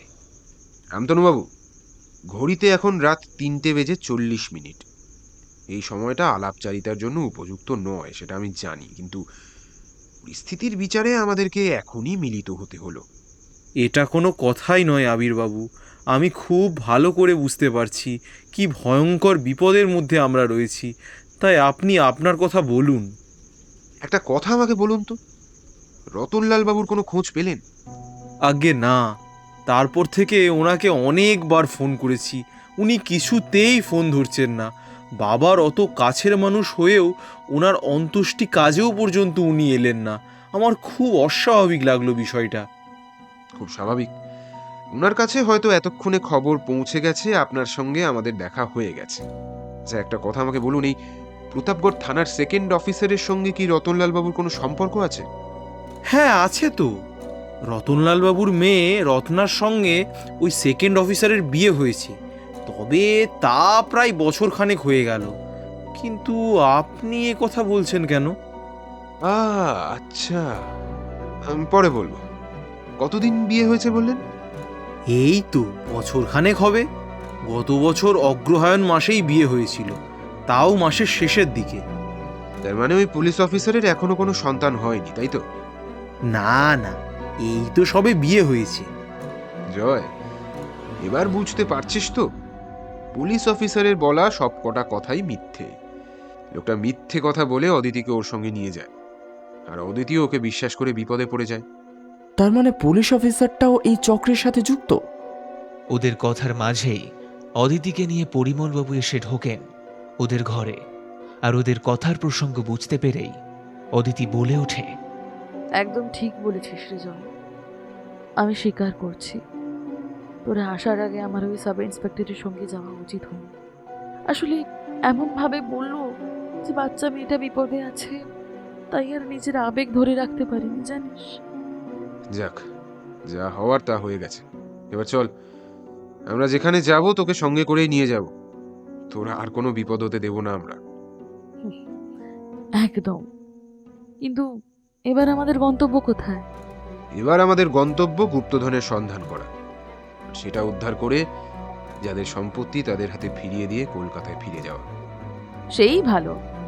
তাহলে এবার অপারেশন ডগলাস বেন্টিং সাহেবের গুপ্তধন। কিন্তু এটা আমরা কিভাবে খুঁজবো আবির, সেটা কিছু ভেবেছিস? দেখ, এখনো পর্যন্ত এই গুপ্তধনের ব্যাপারে আমরা এতটুকু এগোতে পারিনি। একটাই মাত্র সমাধান সূত্র আমাদের হাতে আছে, যেটা পরিমল বাবুকে হারাধন বাবু বলেছিলেন। সেটা হলো 3 দুগুণে 9। এখন দেখার বিষয়বস্তু হলো এই শব্দবন্ধটা কতটা অর্থবহ আর কতটা প্রাসঙ্গিক। 3কে 2 দিয়ে গুণ করলে তো 6 হয়, 9 তো হয় না। তবে 3কে বর্গ করলে 9 হয়, তাহলে 3 দুগুণে 9 কিভাবে হলো? এটা আমি অনেকবারই ভেবেছি, আর সেটা ভাবতে গিয়েই আমার যেটা মনে হয়েছে সেটা হচ্ছে এটা আর কিছু নয়, 3টে সংখ্যার জাগলারি মাত্র। সেটা হলো প্রথমে 3, তারপরে 2, আর তারপরে 9। আর যেখানে এই 2টা 3 আর 9 যে সরল রেখায় আছে তার থেকে একটু ওপরে লেখা হবে, তাই তো? একদমই তাই। এবার আমাদেরকে খুঁজে দেখতে হবে এই বাড়িতে এরকম বিশেষ জায়গা কোথাও আছে কিনা। ঠিক বলেছিস আবির, এরকম একটা অদ্ভুত জায়গার কথা আমার মনে পড়ছে। ওই ওই সাব ইন্সপেক্টরের সঙ্গে যখন ওই নদীর ধারে গিয়েছিলাম, তখন সেখানে নদীর পাড়ের ধাপগুলোতে আমি একটা অদ্ভুত বৈচিত্র্য খেয়াল করেছি। সাধারণত নদীর পাড়ে যদি অনেক সিঁড়ি থাকে, তাহলে একটা নির্দিষ্ট সংখ্যা পর পর সেখানে চাতাল থাকার বন্দোবস্ত করা হয়, তারপরে নিচ দিয়ে সিঁড়ি চলে যায়। কিন্তু এখানে নদীর পাড়ে আমি খেয়াল করে দেখেছি প্রথমে পরপর 3টে সিঁড়ি নেমে গেছে, তারপর একটা চাতাল, তারপর 2টো সিঁড়ি, তারপরে আর একটা চাতাল, তারপরে পরপর সিঁড়িগুলো নেমে গেছে নদীর মধ্যে। খুব সম্ভবত সেগুলো সংখ্যায় 9টা হতে পারে। ঠিক বলেছিস অদিতি। একটু আগে যখন আমি এই বাগানের পিছন দিকের পুকুর পাড়ে এসে বসেছিলাম, মানে তুই আবিরের কাছে এসে পৌঁছানোর আগে পর্যন্ত, তখনও আমি পুকুরের ঘাটে নেমে যাওয়া সিঁড়িগুলোর মধ্যে এই একই রকমের সংখ্যাবিন্যাস দেখেছি। প্রথমে 3টে, তারপর 2টো, তারপর মোট 9টা সিঁড়ি নেমে গেছে পুকুরের ভিতর। তার মানে খুব উদ্দেশ্যপ্রণোদিতভাবেই এগুলো তৈরি হয়েছিল। আচ্ছা আচ্ছা, বুঝলাম। এবার বলতো তার পরের লাইনটা কি ছিল? 2 9কে জোড়ে যে রাজার রাজা হয় সে। তার মানে এই দুটো সিরিজকে আমাদের একটা সরল রেখায় যোগ করতে হবে। আচ্ছা রামতনুবাবু, এই পুকুর ঘাটের সিঁড়ি থেকে দাঁড়ালে নদীর ঘাটের সিঁড়ি ঠিক কোন দিকে পড়বে বলে আপনার কোনো ধারণা আছে? হ্যাঁ, কেন থাকবে না? এই তো পুকুর ঘাটে সিঁড়ি থেকে ডান দিকের কোণা বরাবর একটু এগোলেই একদম সোজা নদীর পার। আমাদের বাড়ির ছাদ থেকে তো স্পষ্ট দেখা যায়। আচ্ছা, সেটাই যদি হয় তাহলে এখনই একবার আমাদেরকে বাড়ির ভেতরের ছাদে নিয়ে চলুন। এখন রাতের অন্ধকার আছে মানছি, কিন্তু ভোরের আলো ফুটতেও আর বেশি বাকি নেই। আরও সামান্য কথাবার্তার পর ওরা সবাই মিলে এগিয়ে যায় ওদের ভেতরের বাড়ির দিকে। তখনই আবির রামতনু বাবুকে জিজ্ঞাসা করে, রামতনুবাবু, আপনি তো বললেন রতনলাল বাবু আপনাদের বেশ বিশ্বস্ত। সে না হয় বুঝলাম, কিন্তু আপনার ভাই মানে হারাধন বাবুর কনিষ্ঠ সন্তান, তিনি কোথায়? আসলে বাবার এরকম মৃত্যুর কারণে ও মানসিকভাবে খুবই বিপর্যস্ত রয়েছে। একদম মানসিকভাবে ভেঙে পড়েছে বলতে পারেন। তার মধ্যে বাবার মৃতদেহের পোস্টমর্টমের ব্যাপারেও ও খুব দুশ্চিন্তায় ছিল। আমরা শ্মশানে দাহ কাজ মিটিয়ে বাড়ি ফিরে এলে দেখি যে ও নিজের ঘরে বিশ্রাম করছে। ওকে কি ডাকবো? না, এখনই তার প্রয়োজন নেই। দরকার পড়লে অবশ্যই ডেকে নেব। এখন আমাদেরকে ছাদে নিয়ে চলুন। কথা বলতে বলতে আরও প্রায় মিনিট 15 পর সূর্যের আলো ফুটলে যে মুহূর্তে পূব আকাশের সামান্য আলোর ছটা দেখা দিয়েছে, তখনই আবিরা জমিদার বাড়ির ছাদ থেকে চারপাশের পুরো জায়গাটা একবার দেখে নেয়। আচ্ছা রামতনুবাবু, আমাদের এই পুকুর ঘাটের সিঁড়ি আর নদীর পাড়ের সিঁড়িকে সরল রেখা দিয়ে যোগ করলে তার ঠিক মাঝে ওই ইটের স্তূপের মতন ওটা কি দেখা যাচ্ছে? ওটা খুব সম্ভবত মাচান বাড়ি। আগেকার দিনে জঙ্গলে বাঘ বা ভাল্লুক আছে কিনা দেখার জন্য এরকম উঁচু উঁচু স্তম্ভ নির্মাণ করা হতো, যেখান থেকে বাঘ বা ভাল্লুকের উপর নজর রাখা যেত। বর্ধমান জেলায় এরকম এক একটা জায়গা আছে, যার নাম ভালকি মাচান। আমি একবার আমার মামার বাড়ি থেকে সেখানে গিয়েছিলাম। কি রামতনুবাবু, ঠিক বলছি তো? একদম ঠিক বলেছেন। শোনা যায় আমার পিতামহের দাদু শ্রীযুক্ত নিহার রঞ্জন রায়চৌধুরী মহাশয় তার রায়চৌধুরী উপাধি পাওয়ার উদযাপন হিসাবে এটি নির্মাণ করেছিলেন, যাতে আশেপাশের কোনো জঙ্গলে বাঘ বা ভালুক এলে এখান থেকেই তাকে স্পষ্টভাবে লক্ষ্য করা যায়।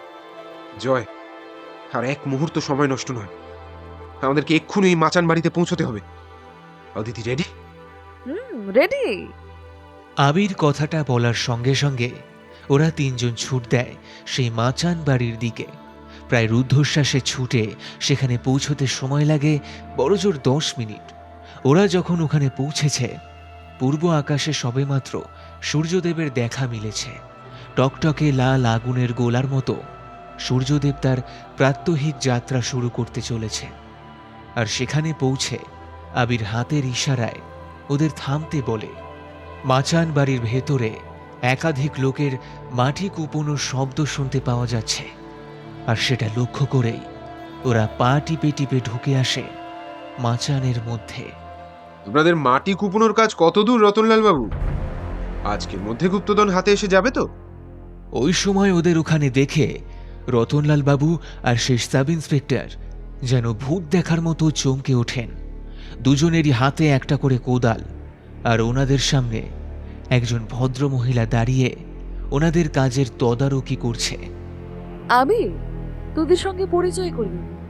ইনি সাব ইন্সপেক্টর বাবুর স্ত্রী রত্না সেন, যার এই 1 বছর হলো বিয়ে হলেও বছর 5 মেয়েটি স্কুল থেকে বাড়ি ফেরার পথে কালকে থেকে অপহৃত হয়েছে। আর সেই জন্যই বিচারা বাবা মা কেঁদে কেঁদে একেবারে আকুল হয়ে পড়েছে।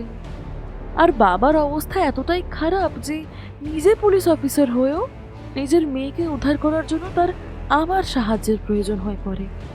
আর সুযোগ বুঝে মাথায় আঘাত করে অজ্ঞান করে জমিদার বাড়ির সেই ধ্বংসস্তূপের মধ্যে ফেলে রেখে পালিয়ে যান, শুধুমাত্র গুপ্তধন উদ্ধার করবার লোভে।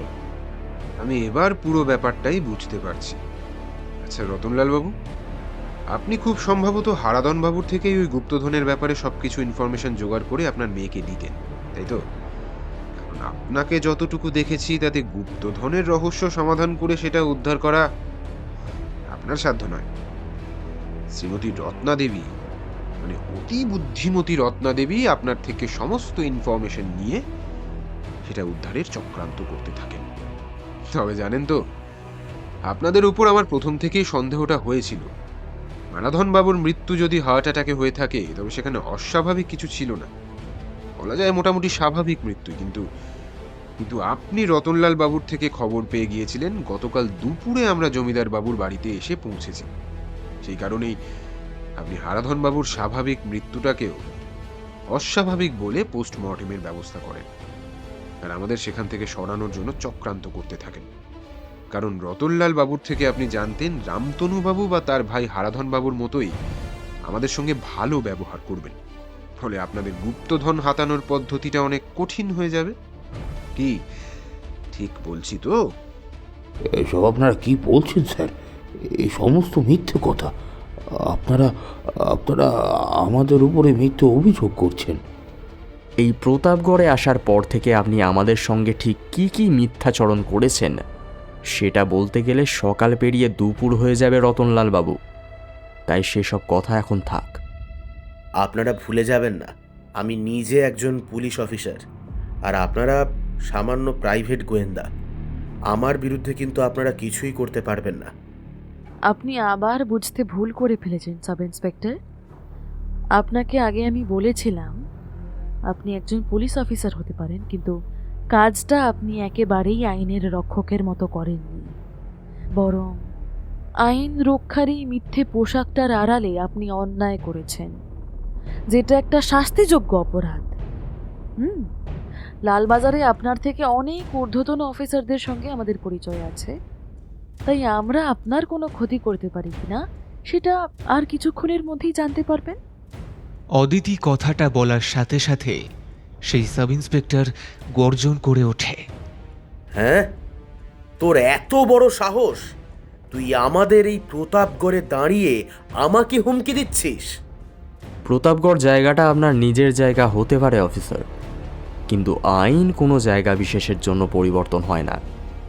আপনি প্রতাপগড়েই থাকুন বা তার বাইরে, আপনি সব জায়গাতেই অপরাধী থাকবেন।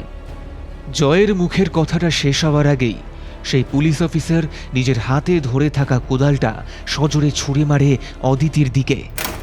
তখন তোকে মেরে শুধু অজ্ঞান করে ফেলে না রেখে একটা গুলি খরচা করে চিরদিনের জন্য শেষ করে দিলেই হয়তো ভালো হতো।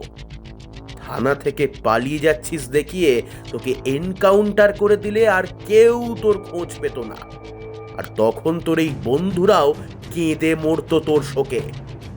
যাক, তখন যে কাজটা অসম্পূর্ণ রেখেছি সেটা এখন সম্পূর্ণ করে দিই। অত্যন্ত ক্ষিপ্রতার সঙ্গে আবির অদিতিকে সেই কোদালের থেকে টেনে সরিয়ে নিলে অদিতি তখনকার মতো আঘাত পাওয়াটা কাটিয়ে উঠতে পারে। আবিরের হাতে ততক্ষণে ওর রিভলভারটা উঠে আসলেও অদিতিকে বাঁচানোর জন্য একটা নিশানা সামান্য সরে যায়। ওর বন্দুক থেকে ছোড়া গুলিটা একটুর জন্য লক্ষ্যভ্রষ্ট হয়ে গিয়ে লাগে ওই মাচানের একটা ইটে। কিন্তু ততক্ষণে সেই অফিসার আর ভুল না করে নিজের সার্ভিস রিভলভারটা বের করে তেড়ে আসে আবিরদের দিকে। ততক্ষণে রতনলাল বাবুও হাতের কোদালটা ফেলে ওনার পকেট থেকে ওনার বন্দুক বের করেছেন। এই অবধি সবকিছু ঠিকঠাক থাকলেও এক মুহূর্তের মধ্যেই পাশাটা পাল্টে যায়। জয়ের ক্যারাটের একটা শর্ট গিয়ে পড়ে রতনলাল বাবুর মুখে। ভয়ঙ্কর আর্তনাদ করে ভদ্রলোক ছিটকে পড়েন সেই মাচানের উপর। আর তার চিৎকার শুনে সেই পুলিশ অফিসার গুলি চালাতে গেলে গর্জন করে ওঠে পরিমল বাবুর বন্দুক সরাসরি ওনার অধস্তনের হাত লক্ষ্য করে। সাব ইন্সপেক্টরের হাত থেকে ওনার রিভলভারটা ছিটকে গিয়ে পড়লে সেকেন্ডেরও ভগ্নাংশ সময় আবির লোকটাকে কাবু করে ফেলে। আবির, তোরা এই দুটোকে দেখ, এই তিনজনের আর একজন রত্না ওদিকে পালিয়ে যাচ্ছে। আমি ওটাকে সামলে নিচ্ছি। হাজার হোক মেয়ে কিডন্যাপ হওয়া মা বলে কথা, দুঃখে মনটা ভেঙে যাচ্ছে রে ওই মহিলার জন্য। ওনার জন্য একটু স্পেশাল কেয়ার নিতে হবে।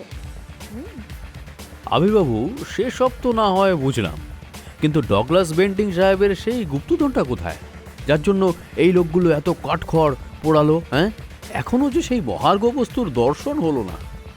দেখুন পরিমলবাবু, আমার ধারণা গুপ্তধন এখানেই আছে। এই শয়তান দুটোকে পিছমোড়া করে বেঁধে আপনি আপনার গাড়িতে তুলুন। অদিতি রত্নাকে নিয়ে আসছে, তারপর আমরা এই মাচানের ভেতর উঠব। গুপ্তধন সেখানেই আছে। নিহার রঞ্জনের রায়চৌধুরী হওয়ার একমাত্র স্মারক। আহা, যেন ইতিহাস কথা বলছে। বলেন কি মশাই, এ তো বিরাট কাজ। হ্যাঁ, এত বড় ইটের স্তূপ ভাঙতে হবে নাকি? নো স্যার, আপনি নিহার রঞ্জন রায়চৌধুরীর বুদ্ধিমত্তার উপরে ভরসা করতেই পারেন। তিনি অন্তত এই উজবুক দুটোর মতন মূর্খ ছিলেন না যে মাচানের মাটি খুঁড়ে গুপ্তধন লুকিয়ে রাখবার চেষ্টা করবেন। আর সেটা উদ্ধার করবার নিশ্চয়ই তিনি কোনো না কোনো সূত্র দিয়ে গেছেন, এবং আমাদেরকে এবার সেটাই খুঁজে বের করতে হবে। অদিতি এসে পড়লে পরিমল বাবুকে নিয়ে ওরা তিনজন রওনা হয়ে যায় সেই মাচানের ভেতরে। সেই স্তম্ভের ভেতরের গায়ের পেঁচানো সিঁড়ি সর্পিল পথে ধাপে ধাপে উঠে গেছে ওপরের দিকে। প্রথমে সিঁড়িগুলো স্বাভাবিক ইটের হলেও একটু ওপরে ওঠার পরই সিঁড়িগুলোর রং বদলে যায়, ঠিক যেন কালো কালো ছোট পাথর কেটে সেই সিঁড়িগুলো পরে বসানো হয়েছে। জয়, সিঁড়ির সংখ্যাগুলো গুনত। তুই কি বলতে চাইছিস আমি বুঝতে পেরেছি আবির। এই দেখ, এখান থেকে ঠিক 9টা সিঁড়ি উপরে ওঠার পরে একটা ছোট্ট চাতাল, তারপর 2টো সিঁড়ি, আবার একটা চাতাল, তারপর উপরে 3টে সিঁড়ি উঠে গিয়ে উপরে ওঠার দরজা। তার মানে এখানেও ঠিক সেই 3 দুগুণে 9, যার মধ্যে মাঝের দুইটা আসলে সংখ্যা 2 নয়, 3-এর বর্গ 2, যেটা একটু উপরের দিকে বসবে। আর এই দুইটা সিঁড়ির ধাপের উপরে দুটো সিঁড়ির উপরের দেওয়ালটা হঠাৎ করে আবির জোরে একটা ধাক্কা দিতেই সেটা একটা পাল্লার মতো ভেতরের দিকে খুলে গেল। ওরা অবাক হয়ে দেখে সেখানে পরিষ্কার একটা চারচৌকো প্রকোষ্ঠ, যার ভেতরে পুরনো ইট সুরকির মধ্যে চকচকে কালো রং করা ব্রিটিশ আমলের সিন্দুকের বেশ কিছুটা দেখা যাচ্ছে। আবির আর জয় ধরাধরি করে সেটাকে টেনে বার করে আনলে ওরা অবাক হয়ে যায় তার দিকে তাকিয়ে। এই সেই ডগলাস বেন্টিং সাহেবের গুপ্তধন। তারপর সবাই মিলে সেটাকে সিঁড়ি বেয়ে নিচে নিয়ে এসে খুলে দেখল তার থেকে প্রচুর ইংরেজ আমলের নথিপত্র, সেই সময়ের বেশ কিছু টাকা আর একটা কাপড়ের পুটুলিতে প্রচুর সোনার মোহর রয়েছে। আর সেই সমস্ত কাগজ আর নোটগুলোর হাজার কোনো বাজার দর না থাকলেও সেই মোহর থেকে যে পরিমাণ খাঁটি সোনা পাওয়া যেতে পারে তার বাজার দর কিছুতেই 1,50,000 টাকার কম নয়। আর এদিকে ততক্ষণে রামতনুবাবুর ভাইও সেখানে এসে পৌঁছেছেন। রামতনুবাবু, আপনার বাবা শ্রীযুক্ত হারাধনবাবু খুব সম্ভবত এই গুপ্তধন উদ্ধার করবার জন্যই আমাদেরকে এখানে ডেকে পাঠিয়েছিলেন। এই মুহূর্তে তিনি আর আমাদের মধ্যে না থাকলেও আমাদের এটা নৈতিক দায়িত্ব ওনার উত্তরাধিকার হিসেবে আপনাদেরকে এই সমস্ত কিছু বুঝিয়ে দেওয়া। এবার দয়া করে আপনারা আপনাদের সম্পত্তি বুঝে নিয়ে আমাদেরকে বিদায় দিন। অশেষ ধন্যবাদ আপনাকে আবিরবাবু। আপনারা আমাদের জন্য যা করেছেন তার জন্য আমরা আপনাদের কাছে চিরকৃতজ্ঞ। নিজেদের জীবন বাজি রেখেও আপনারা আপনাদের দায়িত্ব পালন করেছেন। এ ঋণ আমরা কোনো দিনও ভুলতে পারবো না। কিন্তু একটা অনুরোধ করব আপনার কাছে। বলুন, কি অনুরোধ? দেখুন, আমাদের জমিদারির এখনও যা আয় আছে তাতে আমাদের 2 ভাই এবং আমাদের উত্তরাধিকারীদের ভালোভাবেই চলে যায়। আর এই গুপ্তধন আমাদের পরিবারের হলেও এতে বহু স্বাধীনতা সংগ্রামীর রক্ত লেগে রয়েছে, যার জন্য হয়তো আমাদেরই কোনো পূর্বসূরি দাঁড়িয়েছিলেন। তাই সেই পাপের প্রায়শ্চিত্ত হিসাবে আমি আপনাকে এবং পরিমলবাবুকে সবিনয় অনুরোধ করব, এই সম্পত্তি আপনি ভারতবর্ষের কোনো সামাজিক উন্নয়নকল্পে দান করে দিন, যাতে করে এটি সত্যি সত্যি মানুষের কাজে লাগে, মানুষের উপকার হয়। আমরা এর ওপর কোনো অধিকার বা সম্পত্তির ভাগ চাই না। আমার মনে হয় আমার ভাইও এই ব্যাপারে কোনো দ্বিমত পোষণ করবে না, ও এই ব্যাপারে সহমতই হবে। এই প্রসঙ্গে রামতনুবাবুর ভাইও ওনাকে সমর্থন করলে আর কোনো দ্বিচারিতা থাকার অবকাশ থাকে না। প্রয়োজনীয় সমস্ত ব্যবস্থা পরিমলবাবুকে দিয়ে সে সিন্দুক সমেত আবিররা থানায় ফিরে আসে। তবে সেখান থেকে তারা কলকাতা ফিরে আসবে বলেই ঠিক হয়। যদিও সে ব্যাপারে অনুরোধ করলেও সেটা বাস্তবে সম্ভব হয় না। রামতনুবাবু এবং ওনার ভাইয়ের অনুরোধ মতো তাদেরকে সেদিনের জন্য জমিদার বাড়ির আতিথেয়তা গ্রহণ করতেই হয়। সেদিন দুপুরে খুব ভালো মন্দ খাওয়া দাওয়ার ব্যবস্থা হয় আবিরদের জন্য। কিন্তু যেহেতু তার একদিন আগে পিতৃবিয়োগের ঘটনা ঘটেছে, তাই রামতনুবাবুরা তাদের সঙ্গে আনন্দে সামিল হতে পারেন না। ঠিক হয় ওনাদের সমস্ত অসহজ কাজকর্ম মিটে গেলে আবিররা আবার একদিন বেড়াতে আসবে প্রতাপগড়ে। সেদিন জমিয়ে সবাই মিলে আনন্দ উপভোগ করবে। আপাতত এইটুকুই প্রতিশ্রুতি। আর পারিশ্রমিক বাবদ 10,000 টাকা নিয়ে আবিররা বর্ধমান স্টেশন থেকে কলকাতার ট্রেন ধরে বিকেলেই বেরিয়ে পড়ে। পরে ওদের আর আনন্দ অনুষ্ঠানে যোগ দিতে প্রতাপগড় যাওয়া না হলেও সেবারের অভিজ্ঞতাটা ওদের মনে রয়ে যায় বহুদিন। সত্যি প্রথম দিকটা এতটাই বিপদের মধ্যে পড়ে গিয়েছিল যে বলারই নয়। তবে ওই যে কথায় আছে না, শেষ ভালো যার সব ভালো তার। তাই তখনকার মতো প্রতাপগড়কে বিদায় জানিয়ে ওরা ট্রেনে রওনা হয়ে যায় কলকাতার দিকে।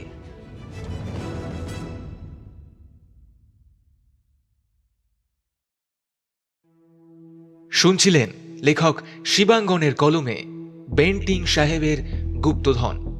আজকের গল্পের গল্পপাঠে ছিলাম আমি সৌভিক। আবিরের চরিত্রে সৌমদী, জয়ের চরিত্রে সৌভিক দাস, অদিতির চরিত্রে মৌপিয়া, রতনলাল বাবুর চরিত্রে দিব্যেন্দু, পুলিশ অফিসারের চরিত্রে রমাকান্ত, পরিমলের চরিত্রে পার্থ, রত্নার চরিত্রে মৌপিয়া এবং রামতনু বাবুর চরিত্রে প্রিয়ম। গল্পের নাট্যরূপ প্রদানে দুর্বা। এই সুন্দর পোস্টারটি ডিজাইন করেছে টিম পিক্সেলের থেকে সৌরভ। গল্পের শব্দ সংযোজন এবং আবহ সৃষ্টিতে সৃজা এবং আমি সৌভিক। তবে কেমন লাগলো আজকের গল্পটি কমেন্ট বক্সে জানাতে ভুলবেন না যেন। গল্পটি ভালো লেগে থাকলে অবশ্যই গল্পটিকে হাইপ করে আরও বেশি সংখ্যক শ্রোতা বন্ধুর কাছে পৌঁছে দিতে আমাদের সাহায্য করুন। চ্যানেলে নতুন হয়ে থাকলে অথবা এখনও সাবস্ক্রাইব না করে থাকলে অবশ্যই চ্যানেলটিকে সাবস্ক্রাইব করে পাশে থাকা বেল আইকনটিকে অল করে দিতে কিন্তু ভুলবেন না, যাতে আমাদের সমস্ত নতুন গল্পের আপডেটস আপনার কাছে সবার আগে পৌঁছে যায়। তবে আজ চলি, ফিরে আসবো আরও একটি নতুন এবং রোমাঞ্চকর গল্প নিয়ে। ততক্ষণ ভালো থাকুন, সুস্থ থাকুন আর শুনতে থাকুন রহস্য, রোমাঞ্চ, থ্রিলার এবং গপ্প।